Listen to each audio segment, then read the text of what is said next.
ሙስሊሟ ቲክቶከር ባንቺ የተነሳ ጀመርኩልሽ ማፈር። ኢስላም ያልሆኑትን ሴቶችን ስወቅስ እያልኩኝ ለምንድን አያደርጉን ቀሚስ? ዛሬ ላይ ግን አንቺ እንዲህ ተገላልጠሽ ለዓለም ስትታይ ሚዲያ ላይ ወጥተሽ አንገቴን ደፋሁኝ አፈርኩልሽ በጣም በኩራት ስላንቺ መናገር አልቻልኩም።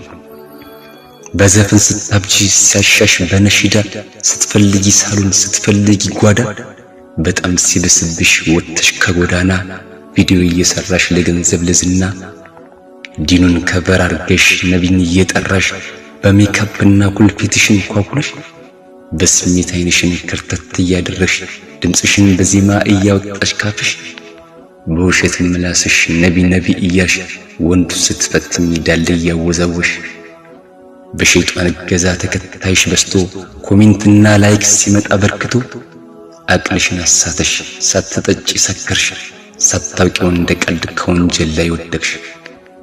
የአላህ መልእክተኛ እንዳልከለከሉ ጾታችሁን እንጂ ሌላን አትምሰሉ ብለው እንዳልነበር ቃላቸውን ጥሰሽ ጺምና ኮፊታ ከታች ሱሪ ለብሰሽ እዩኝ ስትይ ወንድን ተመሳስለሽ እንዴት አላፍርብሽ ሙስሊሟ ቲክቶከር ዲንሽን ንቀሽው ስታልፊ ከድንበር። ግን አስበሽዋል በዚህ አህዋል ሆነሽ ቢመጣ እዛኤል ቀጠሮ ደርሶብሽ ተውበት ታድርጊ ለሰራሽው ስራ ቀብር ብትገቢ ከወንጀልሽ ጋራ አንድም ሰው አይመጣም አንቺን ተከትሎ ከዛ ሁሉ አድናቂ ከዛ ሁሉ ፎሎ ትረሻለሽ አንቺም ዝናሽም ይጠፋል ሐራሙ ስራሽ ግን ከዱንያ ላይ ቀርቷል። ያንቺን ሐራም ስራም ሰዎች ባዩት ቁጥር ቅጣትሽ ይከፋል ሆነሽ ከመቃብር።